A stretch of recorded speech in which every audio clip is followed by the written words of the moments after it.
महाराज राजकुमारी का हाथ थामे शाही गरिमा और गंभीरता के साथ पार्टी स्थल की ओर बढ़ रहे थे। उनके कदम स्थिर थे और उनके चेहरे पर एक अलग ही शांति दिखाई दे रही थी। जैसे ही द्वारपाल ने महाराज को आते देखा, वह तुरंत सावधान मुद्रा में खड़ा हो गया और ऊंची स्पष्ट आवाज में घोषणा की, महाराज अभय प्रताप सिंह और राजकुमारी शिवांगी अभय प्रताप सिंह पधार रहे हैं। यह सुनते ही महल के भव्य सभागार में मौजूद सभी लोगों की बातचीत अचानक थम गई। कुछ ही क्षणों में पूरे सभागार का वातावरण और भी अधिक गंभीर, सम्मानपूर्ण और शाही हो गया। सभी लोगों की नजरें एक साथ विशाल दरवाजे की ओर उठ गईं। दरवाजा खुला और महाराज राजकुमारी का हाथ थामे पूरे आत्मविश्वास और शान के साथ अंदर आए। उनकी उपस्थिति मात्र से पूरे सभागार में एक अलग ही आभा फैल गई। उन्हें देखते ही वहां मौजूद सभी लोगों ने आदर पूर्वक अपना सिर झुका लिया। महाराज राजकुमारी को साथ लेकर सभा के बीचों बीच स्थित सिंहासन तक आए। उन्होंने अत्यंत सम्मान और स्नेह के साथ पहले राजकुमारी को सिंहासन पर बैठाया, फिर स्वयं अपने स्थान पर विराजमान हुए। कुछ क्षणों तक पूरे सभागार में पूर्ण शांति छाई रही। इसके बाद महाराज ने सभा को आदेश दिया, सभी अपना सिर ऊपर करें। सभी लोगों ने एक साथ सिर उठाया और एक स्वर में महाराज व राजकुमारी को प्रणाम किया। फिर सभी ने राजकुमारी को लंबी उम्र, सुख समृद्ध, उत्तम स्वास्थ्य और खुशहाल जीवन का आशीर्वाद दिया। शिवांगी ने हल्का सा सिर हिलाकर सभी की शुभकामनाएं विनम्रता के साथ स्वीकार की। इसके बाद सभा में मौजूद लोगों ने राजकुमारी के लिए लाए गए भव्य और मूल्यवान उपहार प्रस्तुत करने शुरू किए। राजकुमारी ने अपने हाथों से उन उपहारों को स्पर्श किया और फिर दासियां उन तोहफों को सावधानी पूर्वक लेकर एक ओर रखने लगीं। यह सिलसिला कुछ देर तक चलता रहा। एक के बाद एक लोग आगे आते रहे, प्रणाम करते रहे और अपने उपहार भेंट करते रहे। कुछ समय बाद यादव जी आगे आए और आदर पूर्वक बोले, महाराज राजकुमारी, अब केक काटने का समय हो गया है। यह सुनकर महाराज और राजकुमारी अपने स्थान से उठ खड़े हुए। वे दोनों एक विशाल, भव्य और अत्यंत सुंदर केक के सामने जाकर खड़े हो गए। पूरा सभागार उत्सुकता के साथ उन्हें देखने लगा। शिवांगी ने धीरे से केक काटा और महाराज ने अपने हाथों से उसका एक टुकड़ा उठाकर उसे खिलाया।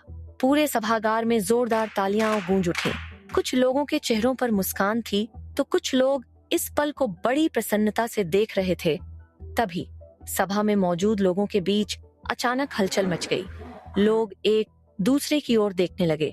24 महागुरु जो दुनिया के अलग अलग कोनों से आए थे, सभा में उपस्थित थे। उनकी उपस्थिति मात्र से पूरे वातावरण में एक अलग ही गंभीरता और दिव्यता आ गई। महाराज ने जैसे ही महागुरुओं को देखा, वे तुरंत उठ खड़े हुए और राजकुमारी को भी अपने साथ आने का संकेत दिया। महाराज और राजकुमारी आगे बढ़े और अत्यंत सम्मान पूर्वक महागुरुओं को प्रणाम किया।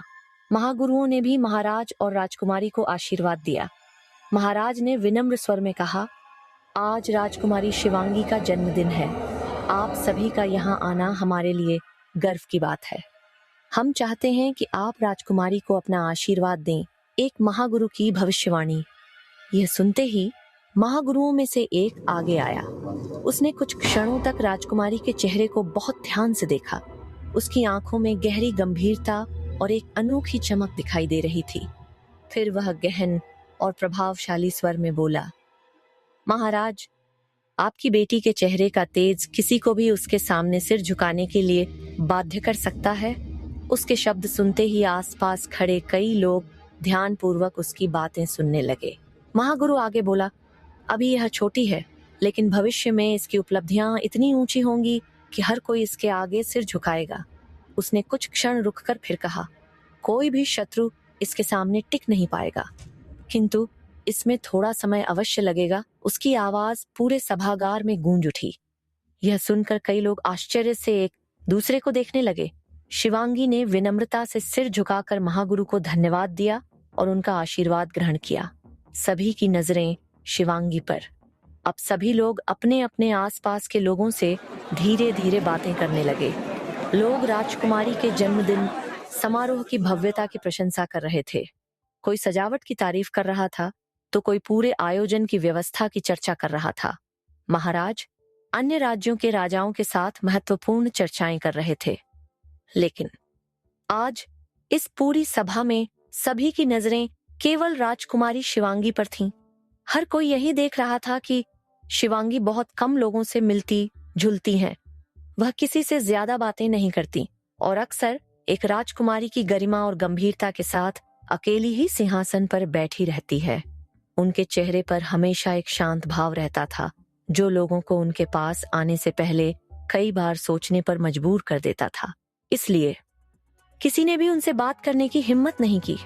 परंतु इस बार सब कुछ बदलने वाला था। शिवांगी को इन सब चीजों के बारे में पहले से ही पता था। पिछले जीवन में भी यही हुआ करता था। महाराज अन्य राजाओं के साथ व्यस्त रहते, मेहमान आपस में बातें करते रहते और वह अकेले अपने सिंहासन पर बैठी रहती थी। पूरे समारोह के दौरान वह केवल दूर से सब कुछ देखती रहती थी। कोई उसके पास आने की हिम्मत नहीं करता था और वह स्वयं भी किसी के बीच जाने की कोशिश नहीं करती थी। लेकिन इस बार सब कुछ पहले जैसा नहीं होने वाला था। शिवांगी ने मन ही मन ठान लिया था कि वह लोगों के सामने अपनी बेरुखी और घमंडी स्वभाव की बनी हुई छवि को बदल देगी। वह चाहती थी कि लोग उसके वास्तविक व्यक्तित्व को जानें, न कि उन धारणाओं को जो वर्षों से उसके बारे में बनाई गई थीं। इसलिए इस बार उसने अपने सिंहासन से उठने का निर्णय लिया। उसने अपनी लंबी ड्रेस को हल्का सा संभाला, गहरी सांस ली और आगे बढ़ी, सभा के उस कोने की ओर जहां उसकी उम्र की अन्य राजकुमारियां और अधिकारियों की बेटियां बैठी हुई थीं। आज वह खुद उनके बीच जाने वाली थी। यह अपने आप में एक बहुत बड़ा बदलाव था। इस समय राजकुमारी अपनी नजरें पूरे सभागार में घुमा रही थीं। उसकी आंखें भीड़ में किसी विशेष व्यक्ति को ढूंढ रही थीं। वह प्रिया को ढूंढने की कोशिश कर रही थी, क्योंकि आज प्रिया सबके सामने आने वाली थी और महाराज की बेटी होने का दावा करने वाली थी। यह सोचकर उसके मन में हल्की बेचैनी पैदा हो रही थी। उसका दिल थोड़ा तेजी से धड़कने लगा, लेकिन उसने अपने चेहरे पर इसका कोई असर नहीं आने दिया। वह पूरी तरह संयमित दिखाई दे रही थी। चलते चलते वह उन लड़कियों के पास आ गई जो सभा के एक कोने में बैठी हुई थीं। राजकुमारी को अपनी ओर आते देख वे सभी झट से खड़ी हो गईं और आदर पूर्वक प्रणाम करने लगीं। उनके चेहरों पर आश्चर्य साफ दिखाई दे रहा था। शिवांगी ने हल्की स्नेह भरी मुस्कान के साथ कहा, क्या हम आपके साथ बैठ सकते हैं? यह सुनकर वे सब दंग रह गईं। राजकुमारी स्वयं उनसे बात कर रही थीं और उनके साथ बैठना चाहती थीं। यह बात उनकी कल्पना से भी परे थी। वे कुछ क्षणों के लिए कुछ कह ही नहीं पाईं। कुछ लड़कियां तो एक दूसरे का चेहरा देखने लगीं, मानो यह सुनिश्चित कर रही हों कि उन्होंने सही सुना है। लेकिन जल्दी ही उन्हें याद आया कि राजकुमारी ने प्रश्न पूछा है। उन्होंने शीघ्रता से एक कुर्सी का इंतजाम किया। राजकुमारी के बैठते ही सभी लड़कियां एकदम शांत होकर बैठ गईं। उनके मन में उत्साह भी था और संकोच भी। राजकुमारी ने चारों ओर देखते हुए एक लड़की की ओर मुस्कुराकर देखा और कहा, आप सेनापति राम जी की बेटी है ना? यह सुनकर वह लड़की चौंक गई। उसकी आंखें आश्चर्य से थोड़ी बड़ी हो गईं। उसने आदर पूर्वक सिर झुकाकर हल्के से हाँ में उत्तर दिया। आपसे मिलकर खुशी हुई, शिवांगी ने विनम्रता से कहा। लड़की ने भी आदर पूर्वक सिर झुकाकर कहा, हमें भी खुशी हुई कि राजकुमारी को हमारे बारे में पता है। शिवांगी की मुस्कान देखकर वहां बैठी सभी लड़कियां हैरान रह गईं। अब तक वे यही मानती थीं कि राजकुमारी घमंडी और रूखी स्वभाव की है, लेकिन आज पहली बार वे देख रही थीं कि उनकी राजकुमारी कितनी सरल, सहज और विनम्र है। धीरे धीरे उनके मन का संकोच भी कम होने लगा। उन्होंने राजकुमारी से बातें करना शुरू कर दिया। बातें करते करते उन्हें एहसास हुआ कि राजकुमारी वास्तव में बहुत मधुर स्वभाव की है और उनके पास कई दिलचस्प बातें हैं जो वह सबके साथ साझा कर सकती हैं। समय धीरे धीरे बीतता गया। अल्प समय में ही सभी के बीच सहज बातचीत होने लगी और वे जल्दी ही दोस्त बन गए। उनके बीच हंसी मजाक भी होने लगा और माहौल पहले की तुलना में कहीं अधिक सहज और आनंदमय हो गया। तभी एक लड़की ने थोड़ी झिझकते हुए पूछा, अगर आप बुरा ना माने तो हम आपसे एक सवाल पूछ सकते हैं? शिवांगी ने पूरी सहजता और मुस्कान के साथ कहा, बिल्कुल, जो पूछना है पूछिए। लड़की ने थोड़ा साहस जुटाया। उसने कुछ क्षण रुककर अपनी बात कही। आप इतनी अच्छी बातें कर रही हैं, लेकिन पहले आप हमेशा हमसे दूरी बनाकर रखती थीं। ऐसा लगता था कि हमारी आपके सामने कोई अहमियत नहीं है। क्षमा करें राजकुमारी, हमारा उद्देश्य आपका अपमान करना नहीं था। हम तो बस यह सोच रहे थे। लड़की ने अपनी बात अधूरी छोड़ दी। उसके चेहरे पर घबराहट और संकोच साफ दिखाई दे रहा था। उसे डर था कि कहीं उसकी बातों से राजकुमारी को ठेस न पहुंची हो।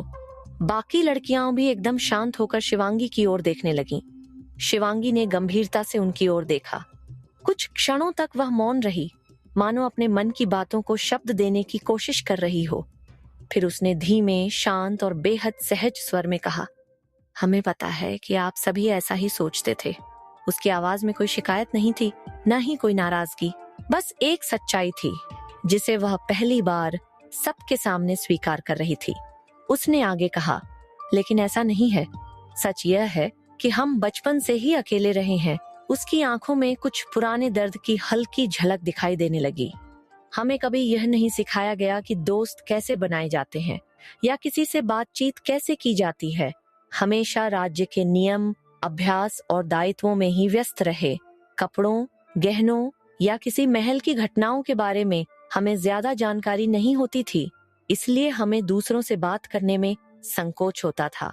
उसने कुछ क्षण रुककर गहरी सांस ली, फिर हल्की मुस्कान के साथ बोली, लेकिन लोगों को यह लगा कि हम उन्हें नीची नजरों से देखते हैं, कि हमें उनकी परवाह नहीं। ऐसा नहीं था, बस हमें यह सब करना नहीं आता था। ये कहते समय उसके चेहरे पर एक हल्की उदासी उभर आई।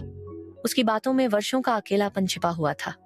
कुछ लड़कियों की आंखों में सहानुभूति दिखाई देने लगी। अब उन्हें पहली बार एहसास हो रहा था कि राजकुमारी का मौन घमंड नहीं, बल्कि अकेलेपन की देन था। अब हम सीख रहे हैं। शिवांगी ने एक गहरी सांस ली और आगे कहा, परंतु अब हम इन सब चीजों को सीख रहे हैं। हम कोशिश कर रहे हैं कि लोगों के साथ खुलकर बात करें, उन्हें समझें और उनके साथ अच्छे संबंध बनाएं। फिर उसने बेहद विनम्रता से कहा, अगर हमसे भविष्य में कोई गलती हो तो कृपया हमें बताइएगा, ठीक है? यह कहकर वह हल्के से मुस्कुरा दी। उसकी वह मुस्कान औपचारिक नहीं थी, वह सच्ची, सरल और दिल से निकली हुई मुस्कान थी। उसी एक मुस्कान ने वहां बैठी सभी लड़कियों के मन का संकोच पूरी तरह समाप्त कर दिया। राजकुमारी की सच्चाई और एक नया रिश्ता शिवांगी की बातों ने सभी का हृदय छू लिया। पूरा वातावरण पहले से कहीं अधिक भावुक और आत्मीय हो गया। अब उन्हें समझ आ गया था कि राजकुमारी के बारे में जो धारणाएं वर्षों से बनी हुई थीं, वे सभी गलत थीं। उन्होंने केवल उनका शांत स्वभाव देखा था, उनके अकेलेपन को कभी समझने की कोशिश नहीं की थी। सभी ने अपने मन में निश्चय कर लिया कि वे अब राजकुमारी से सच्ची मित्रता निभाएंगी। वे सभी शिवांगी की बातों से सहमत होकर हल्के से मुस्कुराईं और सिर हिलाया। अब उनके चेहरे पर संकोच नहीं, अपनापन दिखाई दे रहा था। कुछ ही समय पहले जो दूरी उनके बीच थी, वह अब धीरे धीरे समाप्त हो चुकी थी। अब पहली बार राजकुमारी शिवांगी को सच में अपने मित्र मिल गए थे। लेकिन क्या यह खुशी अधिक समय तक टिक पाएगी? क्या आने वाले कुछ ही पलों में सब कुछ बदलने वाला था? क्या प्रिया सच में महाराज की बेटी होने का दावा करेगी? क्या शिवांगी अपने बदले अतीत से बच पाएगी, या इतिहास खुद को दोहराने वाला था? क्या इस जश्न की रात राजकुमारी के जीवन की सबसे बड़ी परीक्षा बनने वाली थी? और सबसे महत्वपूर्ण, जब सच और झूठ आमने सामने खड़े होंगे, तब किसकी जीत होगी? जानने के लिए अभी पढ़िए अगला चैप्टर।